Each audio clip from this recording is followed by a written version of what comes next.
शुरू करते हैं। हेलो, नमस्कार. तुम्हा सर्वांचं, आपल्या सर्वांचं माझ्या नवीन ब्लॉगमध्ये स्वागत आहे. आज आपण जाणार आहोत बोईसर विजिटसाठी आणि आपण बघूया तिकडे काय काय होतंय. सो मी पटपट रेडी होते आणि भेटूया, निघूया आणि जाऊया बोईसर विजिटला. Few moments later.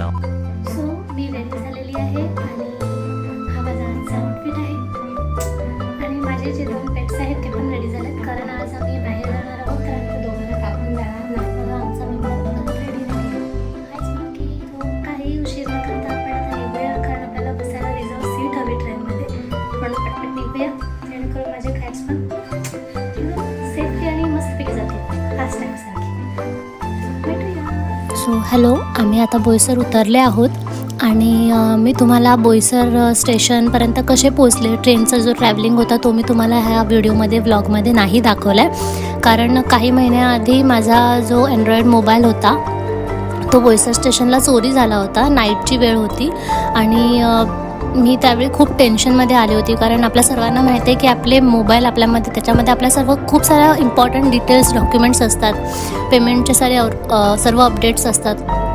त्यामुळे मी खूप जास्त टेन्शनमध्ये आलेली आणि माझी बहीण आणि बोईसरचे जे काही लोक होते त्यांनीही मला खूप सपोर्ट केला होता तो मोबाईल शोधून द्यायला. आणि त्यामुळे मला एक फोबिया बसला आहे की मी मोबाईल यूज करत नाही, स्पेसिफिकली बोईसर स्टेशन. सो तुम्हीही नेहमी लक्षात ठेवा, भले ते बोईसर स्टेशन असू द्या किंवा कोणतंही स्टेशन असू द्या, आपल्या मोबाईलची, आपल्या ॲसेटची काळजी नक्की घ्या, कारण कोण कधी काय करेल ते सांगता येत नाही. आणि आम्ही बोईसरवरून निघालो स्टेशनवरून आणि तुम्ही इथला व्ह्यू बघू शकतात. सनसेटची वेळ आहे ॲक्च्युली संध्याकाळची. खूप सुंदर वातावरण आहे तिथलं, म्हणजे पावसाळा तरी नाही आहे पण उन्हाळ्यातही तिथलं वातावरण, हिरवीगार रानं, सुंदर असा रस्ता, म्हणजे खूप चांगला आहे, ज्यामुळे तुम्हाला अगदी गावी आल्याचा अनुभव जो भेटतो तो खूप सुंदर आहे.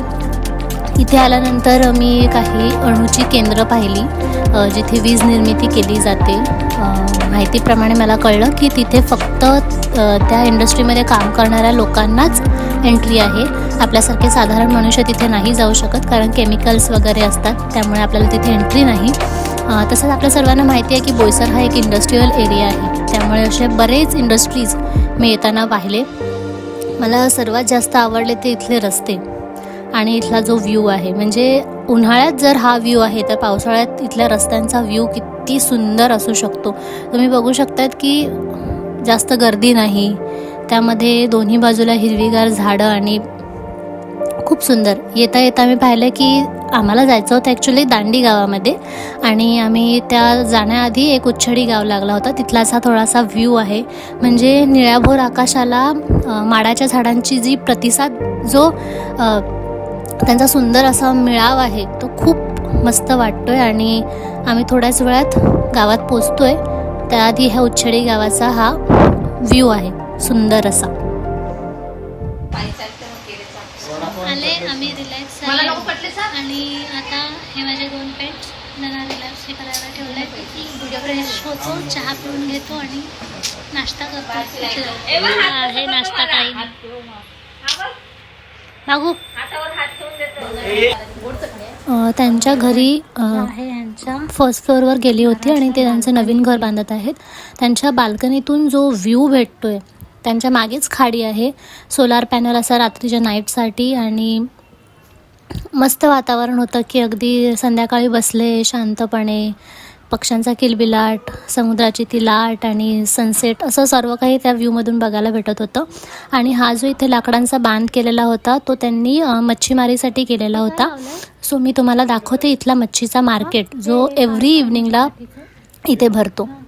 हे बघा, तुम्ही बघू शकतात भिन्न भिन्न प्रकारचे मासे इथे तुम्हाला बघायला भेटतात. आणि पूर्ण जो गाव आहे तो इथे मासे खरेदी करण्यासाठी आला आहे. खरं तर इथे यात्रा आहे, त्यामुळे इथे बऱ्यापैकी लोक आपल्या घरी पाहुणे आले असतील, त्यांचा पाहुणचार करण्यासाठी मासे विकत घ्यायला आलेले आहेत. सो इथे पापलेट, शिंगाळ्याची अंडी, रोहू मासा, बोंबील, कर्दी, मोठ्या मोठ्या प्रकारचे मासे, सुकवलेले खारे, असे भरपूर मासे मी तिथे बघितले आणि मी खूप एन्जॉय केला ॲक्च्युली तो मार्केट. खूप मजा आली मला ह्या मार्केटमध्ये. तुम्ही बघू शकता अजूनही आम्हीही काही खरेदी केली आहे मच्छींची. जसे हे शिंगाळी आहेत, पापलेट आहेत, बोंबील आहेत, तिथे शिंगाळ्याची अंडी आहे जी ह्या मान्सूनमध्ये खूप जास्त प्रमाणात भेटतात. मला माझी मम्मी बोलत होती की तू इथेच राहा, जाऊच नको, ह्या लोकांसोबतच राहा. मला खूप आवडलं इतका मोठा मार्केट बघून. त्यानंतर आम्ही संध्याकाळी आपल्या सर्वांच्या घरामध्ये मॅच चालू असते, सो आम्ही सर्वजण मॅच बघायला बसले होते. थोड्या वेळाने जेवण झालं आणि आम्ही जेवायला बसले.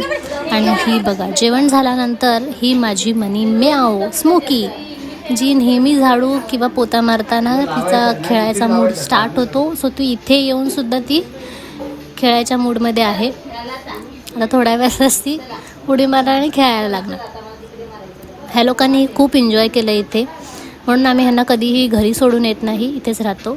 आणि ही मी रेडी झालेली आहे, हा माझा आजचा आउटफिट यात्रेला निघण्यासाठी. तुम्ही बघू शकता यात्रा सुरू झालेली आहे. पाळणे, लहान मुलांचे जे खेळण्यासाठी काही साधन आहेत ते या यात्रेमध्ये केलेले आहेत. आणि पुढे जाऊनच आपण मंदिराचं दर्शन घेणार आहोत. मी तुम्हाला मंदिराचा व्ह्यू दाखवते. इथे प्रसाद वगैरे, सर्व प्रसाद, खेळणी आणि भरपूर अशा गोष्टी यात्रेमध्ये केलेल्या आहेत, जेणेकरून तुम्ही मंदिराच्या दर्शनानंतर इथे प्रसादाचा आस्वाद घेऊ शकतात. ह्या मंदिराचं वैशिष्ट्य असं की मी ह्या गावकऱ्यांकडून ऐकलं की ह्या देवीची जी मूर्ती आहे ती त्यांना एका खाडीच्या, म्हणजे ह्या मंदिराच्या बाजूला जी खाडी आहे तिथे एका खड्ड्यामध्ये, चिखलामध्ये त्यांना ती सापडली आहे.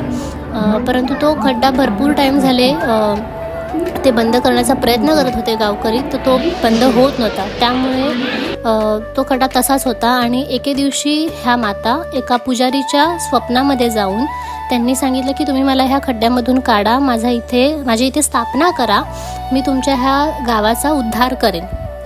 म्हणूनच ह्या देवीचं नाव उद्धारी माता असं ठेवलं आहे. आणि गावकऱ्यांनी त्यांना काढून इथे त्यांच्या मंदिराची स्थापना केलेली आहे. तसेच इथे हनुमानाची प्रतिमासुद्धा आहे. सो 2 एप्रिलला आपली हनुमान जयंती होती, त्यानिमित्तच काढलेली ही त्यांची पालखी आज संपूर्ण गावात फिरत आहे. आणि गेले 3 ते 4 दिवस झाले ती पूर्ण पालखी अजूनही गावात फिरत आहे, मंदिरामध्ये पूर्णतः रिटर्न आलेली नाही. त्यानंतर आम्ही मंदिराची प्रदक्षिणा घेतली. इथे आपल्या अंबे मातेचं छोटी प्रतिमा आहे. त्यानंतर असे पुढे गेल्यानंतर इथे श्रीकृष्णाची प्रतिमा केलेली आहे. म्हणजे मंदिराच्या चारही बाजूला त्यांनी प्रत्येक देवाचं असं एक मूर्ती आणि एक हे दिलेलं आहे. कारण आपण जेव्हाही प्रदक्षिणा घालतो तेव्हा प्रत्येक मंदिरामध्ये कोणत्या ना कोणत्या देवाची प्रतिमा नक्कीच असते. आणि हे इथे आपल्या महादेवाची मूर्ती आहे. आपण सर्वही आपल्या ह्या तिन्ही देवतांना खूप मानतो. आणि मी ही जी तुम्हाला कथा सांगितली आहे या मंदिराची, ती अगदी खरंच खरी आहे. म्हटलं जातं की ही देवी नवसाला पावते, प्रत्येकजण आपले नवस इथे मागतात आणि ते खरंच पूर्ण होतात. तर तुम्हालाही काही इच्छा मागायची असेल तर तुम्ही नक्की इथे व्हिजिट करू शकतात, बोईसर दांडी गावात. हा जो इथला नजारा आहे तो अगदी मंदिराच्या समोरचा आहे, म्हणूनच मी तुम्हाला हा प्रॉपरली दिसावा म्हणून मॉर्निंगचा एक व्ह्यू टाकलेला आहे की ती खाडी, जे मी मंदिराच्या वैशिष्ट्याबद्दल तुम्हाला सांगितलं होतं. हा मॉर्निंगचा व्ह्यूसुद्धा मी तुम्हाला टाकला आहे, जेणेकरून तुम्हाला समजावं, व्हिजिट करताना तुम्हाला प्रॉपरली माहिती भेटावी. आणि आता आम्ही फिरत आहोत यात्रेमध्ये. फायनली मंदिराचं दर्शन झालं, म्हटलं आता आपण यात्रा थोडी व्हिजिट करून घेऊया. यात्रा ही मोस्टली आपल्या मोठ्या माणसांसारखी, म्हणजे मोठ्या माणसांसाठी नसतेच, पण लहान मुलांसाठी असते की खेळणी, पाळणे, त्यानंतर छोट्या छोट्या गोष्टी. इथे आल्यानंतर मी हा मिनी पंखा बघितला. सो मला असं वाटलं की मी ट्रेनमधून ट्रॅव्हल करते तर माझ्या कॅटसाठी मी नक्की घ्यावं. सो तो मी परचेस केला. आणि हे छोटं कोंबडीचं पिल्लू, मी त्यांना बोलले की हे नक्की काय, तर त्यांनी मला ते प्ले करून दाखवलं होतं. आणि भरपूर असे स्टॉल लागले होते. मी घरी आली. घरी येऊन मी फ्रेश वगैरे झाली आणि आता वेळ आहे आपल्या झोपेची. सो मी माझा ब्लॉग इथेच एंड करते. आणि अशाच वेगवेगळ्या गोष्टी किंवा वेगवेगळ्या प्लेसेस तुम्हाला व्हिजिट करायच्या असतील, बघायच्या असतील, माझ्यासोबत अनुभवायच्या असेल तर तुम्ही नक्की मला सबस्क्राईब करा, लाईक अँड शेअर करा.